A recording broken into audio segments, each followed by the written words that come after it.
Respawn Entertainment has smashed all award records for their upcoming debut game Titanfall. We talked to the team about the studio's origins and their pedigree in making some of the biggest FPS games of all time.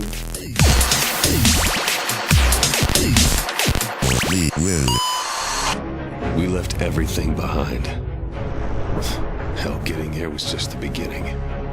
Starting Respawn was super turmoil. You know, a lot of us came into it, a brand new company with a lawsuit. Conditions previously were not so great at the point that we'd left, so this felt like a very good opportunity to just say, yeah, we're free, we can do whatever we want.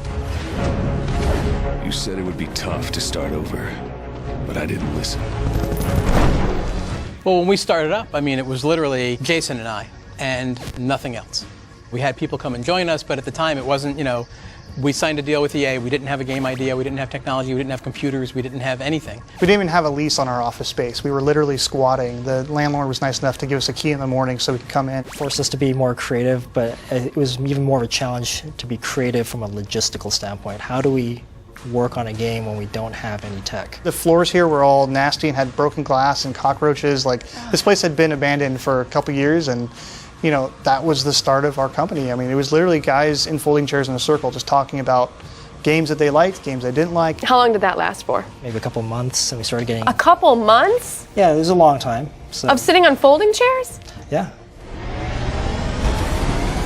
After you saw the response when you guys showed it off at E3, was it kind of like a sigh of relief? It was not just a sigh, it was a trembling, wave of relief. To us as developers and gamers, it was cool because it had all these gameplay mechanics that we really enjoyed playing.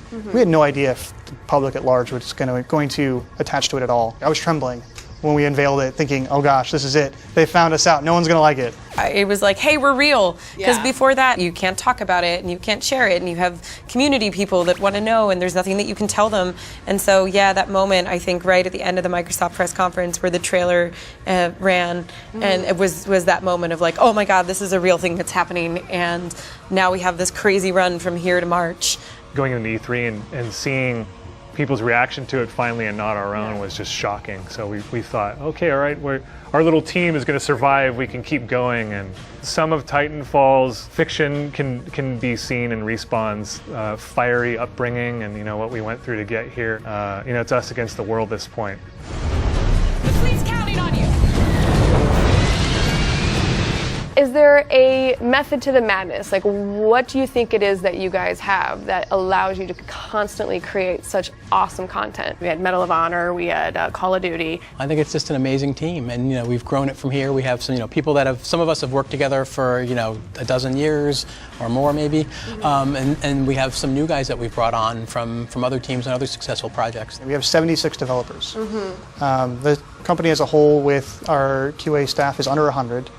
And that's not a lot in today's, development world. I think it's really down to trusting everyone we hire and listening to everybody. We do company-wide playtests all the time, and we want everyone to be extremely proud of the game that's on the shelf at the end of it. We are making a game that we truly believe in and want to play. Having this game already win so many accolades, does that add to the pressure? It's better than we ever expected, the response from the public, and it's something that while you always want that, you never know. We've been building this for a long time. We've put our hearts into it, but putting it out there it's scary. We are so busy and so focused on making sure we ship the best possible game that we're not really thinking too much about what everyone else thinks. Having that pressure on you is insane. That's why I say when we went to E3, we were paranoid, terrified. Did we make the right choices? Are people going to like this? Is it approachable? People's expectations are just through the roof, and I hope we meet and exceed them. But after looking at it for 4 years straight, I have no objectivity anymore. Do you feel like you've made it? Absolutely not. We got to release something. We got to have something that people like and want more of. We still have to prove ourselves. The proof is once people get it at home, they're sitting on the couch or at their desk, and they're playing the game for real.